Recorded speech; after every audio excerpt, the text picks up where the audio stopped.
Je voudrais saluer la mémoire de tous ceux qui nous ont quittés et qui nous ont quittés des victimes de leur naissance. Je voudrais saluer le courage des survivants, surtout après avoir écouté le témoignage des Dani et même des autres, parce que ce n'est pas facile de revenir sur les événements qu'on a traversés, mais c'est très important parce que c'est l'occasion pour expliquer aux jeunes qui parfois ne comprennent pas pourquoi nous sommes dans cette lutte ici. Parfois, ils se posent la question de savoir à quoi ça sert les démarches que nous faisons, la lutte telle que nous la menons. Ils se demandent pourquoi.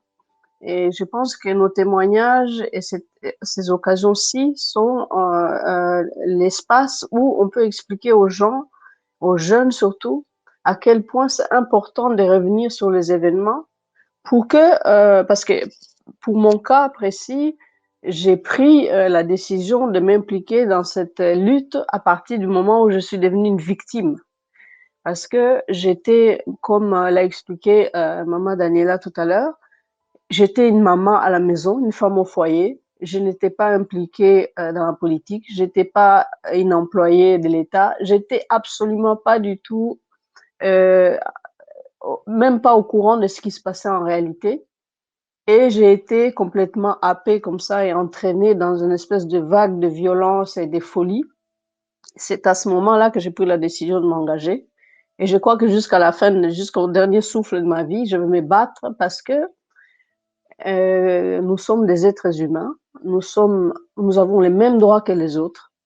Personne n'a le droit de nous priver en tant qu'être humain, le droit de vivre d'abord partout où nous avons choisi de vivre, parce que ce sont les lois qui les permettent, mais aussi de vivre surtout sur le sol où nos ancêtres se sont battus pour être et où la République nous a trouvés, parce que la République nous a trouvés là où nous sommes nés et nos parents et nos grands-parents. Donc, je trouve que c'est important de témoigner pour expliquer à quel point nos engagements personnels et collectifs sont importants vu la situation dans laquelle on nous a plongés involontairement. Mon témoignage à moi, je crois que mon parcours, pardon, est assez atypique parce que bon, je peux dire que j'étais un petit peu privilégiée par rapport aux autres, mais c'est exactement, je peux dire mais exactement la même chose, la même histoire que Maman Daniela, c'est-à-dire que j'étais juste une femme au foyer, chez moi à la maison, à vivre ma petite vie peinard, et un jour, un matin, on m'a arraché de là et on m'a embarqué, on m'a battu à mort, moi je suis passée en fait toutes les phases que tous les autres ont expliquées, je suis passée par là parce que je suis passée d'abord par Kin Mazière et puis je suis passée à GLM et puis je suis passée au DEMIAP et puis finalement, comme l'a dit encore une fois Oxygène, il existe comme ça dans la folie furieuse des anges qui passent par là. J'ai été sauvée par deux personnes qui sont vraiment devenues, enfin, l'espace de quelques temps, ils ont sauvé beaucoup de gens. C'est le général Mukuntu, comme il a dit Oxygène plus tôt dans les échanges.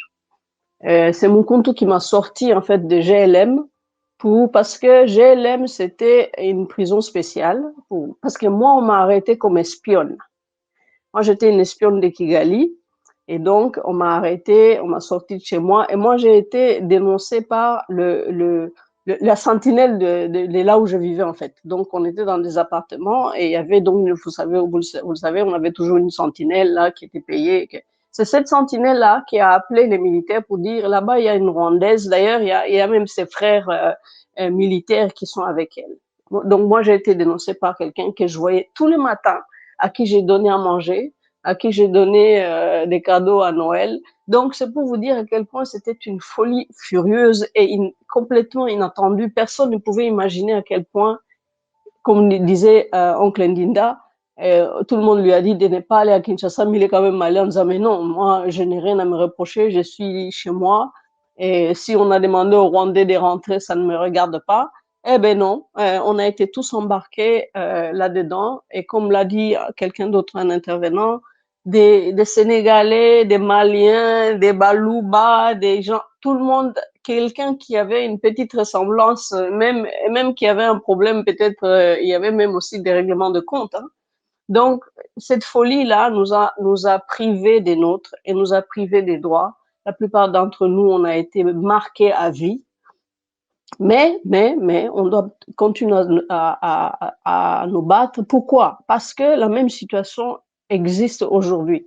Pour ceux-là qui croient que le fait d'être venu ici dans les pays occidentaux, on a réglé le problème, je pense qu'ils se trompent profondément parce qu'on le voit aujourd'hui maintenant. Notre situation qu'on raconte de 1998, elle est en train de se passer actuellement. On sait à quel point les gens sont menacés tous les jours. On compte encore le nombre de morts aujourd'hui et on sait à quel point les gens sont privés des droits. C'est pas simplement le fait on t'a arraché de ta famille ou dans ta vie en tant qu'individu, c'est le fait d'empêcher toute une communauté à se projeter dans l'avenir. C'est-à-dire que nous, je ne sais pas si vous pouvez, si vous jetez un œil dans le passé, vous allez vous rendre compte qu'à peu près tous les 10 ans, il y a une crise comme ça qui jette les gens sur la rue, les gens sont obligés de fuir, les gens abandonnent tout derrière eux, les gens se retrouvent dans la misère et ils doivent tout recommencer à zéro. C'est-à-dire qu'on nous a empêchés en tant que communauté à construire un avenir, à se projeter parce que normalement, une communauté, elle se projette sur des générations. C'est-à-dire que tu construis une maison en disant, je vais laisser ma maison à mon enfant va léguer ça à mes petits-enfants. Nous, on nous a refusé les droits de nous projeter dans l'avenir. C'est-à-dire que même si on est individuellement sauvé parce que pour la plupart d'entre nous qui ont la chance de sortir de cette folie-là et qu'on s'est retrouvé dans les pays occidentaux, on est incapable de dire qu'on peut construire un avenir sur les 10 ans, sur les 20 ans, sur les 30 ans à venir, ou dire, tiens, moi j'ai hérité d'un terrain de mon grand-père, ou dire, tiens, moi je vais construire une maison que je vais léguer à ma descendance. On nous a privé le droit de nous projeter dans l'avenir. C'est ça sur quoi est-ce qu'on doit se battre. C'est parce que toute société, tout être humain ici sur Terre a le droit de se battre pour ce droit parce que personne, au nom de quoi est-ce que quelqu'un peut me justifier le fait qu'on nous condamne par notre naissance? On n'a pas demandé à naître là où on est né. On n'a pas demandé à la République du Congo de se retrouver sur le territoire où il est aujourd'hui. Et le Congo nous a trouvés là où on était. C'est-à-dire que personne n'a le droit de nous priver de nos droits. Nous allons nous battre pour ces droits-là et nous allons nous battre jusqu'au dernier souffle. Moi, mon message, c'est celui-là, parce que je peux revenir sur toutes les souffrances qu'on a traversées. C'est exactement la même histoire que l'histoire de Maman Dani, parce qu'on m'a arraché de chez moi, on m'a battu à mort, j'ai disparu. Moi, j'ai pas été détenue longtemps, hein. Moi, j'ai été détenue sur une douzaine de jours, mais moi, j'ai disparu de la circulation, mais ma famille ne savait pas où est-ce que j'étais, parce que, comme je vous l'ai dit, je suis passée d'une prison à une autre. Et, mais, toutes ces souffrances-là, je voudrais dire que on a accepté, on a avalé tout ça, on a essayé, on a survécu, mais l'avenir, c'est ce qui est important. C'est de savoir que nous témoignons aujourd'hui pour que les jeunes comprennent que la lutte ne s'arrête pas parce que tu t'es installé aux États-Unis, au Canada ou en Europe et que tout va bien, tu as un job et que tu es en paix, tu peux dormir tranquille. Mais non, mais non. On ne te respectera jamais si tu n'as pas chez toi. Jamais, même là où nous sommes aujourd'hui, on nous respecte parce qu'on sait que nous avons un chez nous, nous avons des racines, nous savons d'où nous venons, nous connaissons notre histoire et nous nous battons surtout pour ça. Je pense que c'est un honneur, un honneur énorme d'avoir à se battre pour ses droits. C'est vraiment, je garde la tête haute. Je marche droit devant, les épaules dégagées parce que je sais que je connais mon histoire, je connais mes origines et je me bats aujourd'hui pour qu'on reconnaisse nos droits et on se battra jusqu'au bout pour cela. Le message, c'est celui-là. C'est vraiment un message pour adresser aux jeunes. Ne lâchez pas, ne vous retrouvez pas comme des arbres qui n'ont pas de racines. Comme je le dis toujours, un arbre sans racines ne donnera jamais de fruits. Vous allez être un arbre qui va dessécher au bout d'un moment. Vous allez peut-être avoir une génération de paix, mais vos enfants, vous avez l'air dire quoi? J'entendais le host qui disait à l'introduction en disant, parfois tu demandes à un jeune, mais c'est où chez toi? Et le jeune te dit, ah, moi je suis de Kentucky, ou alors je suis d'Indiana. Mais non, mais non, mais non. Il faut connaître son histoire, il faut connaître ses origines. Ça ne nous empêche pas de nous épanouir là où nous sommes parce que nous avons eu la chance d'être accueillis dans des pays qui nous ont donné une seconde chance.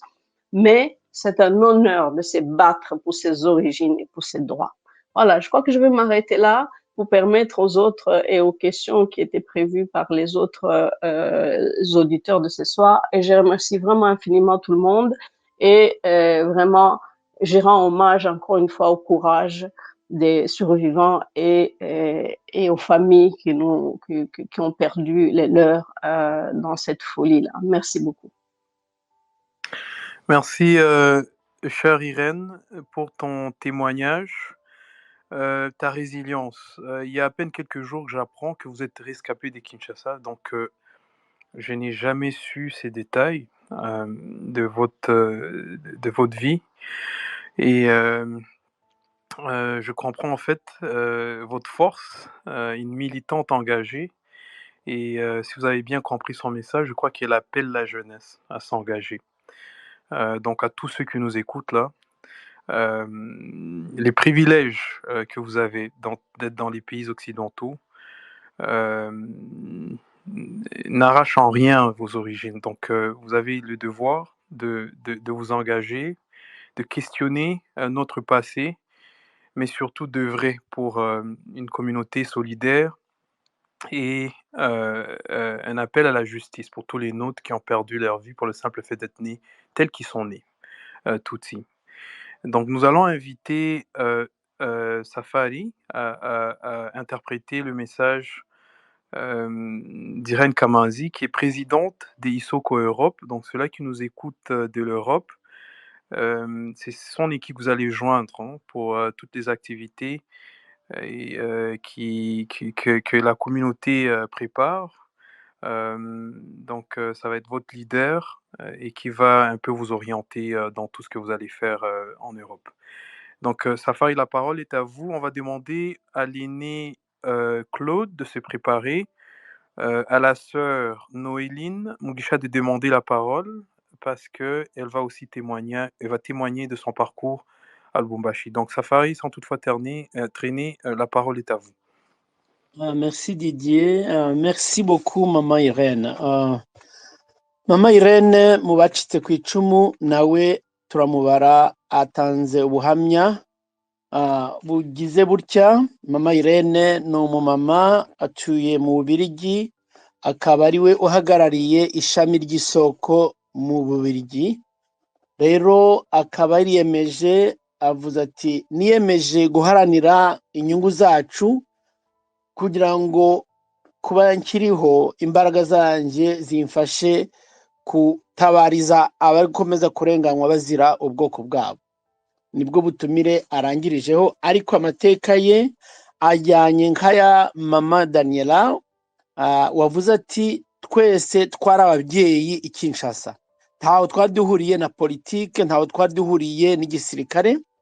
Ati nari mfite urugo, umunsi umwe umuboyi wanje narihaga, nahembaga neza, yabwiye abasirikare, arababwira ati ahangaha hari icyitso, bigendeye ku mategeko yari aturutse ku butegetsi bwa Kabila, hari icyitso muze mumutware.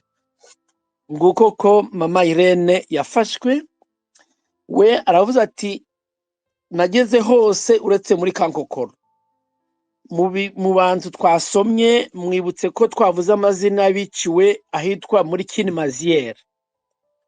Muri Kinmaziere Mama Irene yarahaciye nawe. twavuze abantu biciwe ahitwa muri JLM, naho hahandi banaze abantu bakajugunya abantu muri fleuve Congo. Noneho mama Daniel yageze nawe hariya hantu mama Irene yarahaciye, nawe yahaboneye akubitiwe. Yavuze kandi ko yaciye mu yindi kasho y'iperereza yitwa Demiap. Mwibuka ko mama Daniela yarahaciye nawe yarafungiwe kandi haboneye byinshi.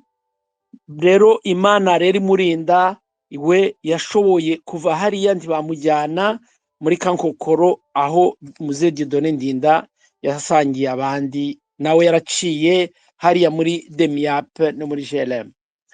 Rero icyamukirije niki, mama Daniela yavuze ati nta mu bantu bose ntihaburamo n'umwe muzima. Avuze umugabo witwa General Munkutu, ndakeka yari umusirikare na oxygene yamuvuzeho. Yavuze ko ari mu bantu, uyu mugabo ndakeka yari mu rukiko rwa gisirikare, ari mu bantu batumye mama Irene acika ku icumu kugira ngo bamukize. Iyo bitaba uyu musirikare wavuze ati mureke kwica abantu, nawe ntaba tutabonye ubuhamya bwe. Rero nyuma yaho yaje kugira uburenganzira bwo kubona igihugu cy'Ububiligi kiramwakira. Rero arangije asaba urubyiruko, niba waraje muri Amerika, ukaza muri Canada, ukaza mu Burayi, ukava mu inkambi ya bene wanyu mwaraturutse muri Congo, utekereze ko nubura imizi yawe, nubura isoko yawe, ntaho uzagaragara, nta nibyo bizakumarira. Haranira rero iryo zina ryawe, haranira aho ukomoka, haranira amateka yawe, fasha abari kugirirwa nabi bazira ubwoko bwabo, nawe zana ijwi ryawe, zana izo mbaraga zawe. Nicyo yiyemeje gukora, nibyo agikora kugeza n'ubu. Rero yemeye kuba muri uyu mwanya ari ahagarariye umuryango Isoko mu Buraya, kugira ngo ashire hamwe inzirakarengane zose z'amoko y'abatutsi n'abandi moko yose. Aravuze ati uretse abatutsi bishwe, harimo n'andi moko yishwe bazira uko basa, bazira amazina yabo, kandi habayemo bya bindi byo gufatirana ati nanjye mbonye uriya mwita umututsi kugira ngo bamwice kandi atari n'umututsi. Ati abo bose bazize nabo ingoma mbi, bazize ubutegetsi bubi. Twese duharanire gushyira hamwe kugira ngo biriya byadukorewe gikomeze gukorerwa abandi, tubirwanize hamwe. Nizo mbaraga asabye, niwo bwo butumira abihereje ku rubyiruko. Rero turabasabye mwese nimuze, izo mbaraga zanyu zirakenewe. Murakoze cyane Didi na host.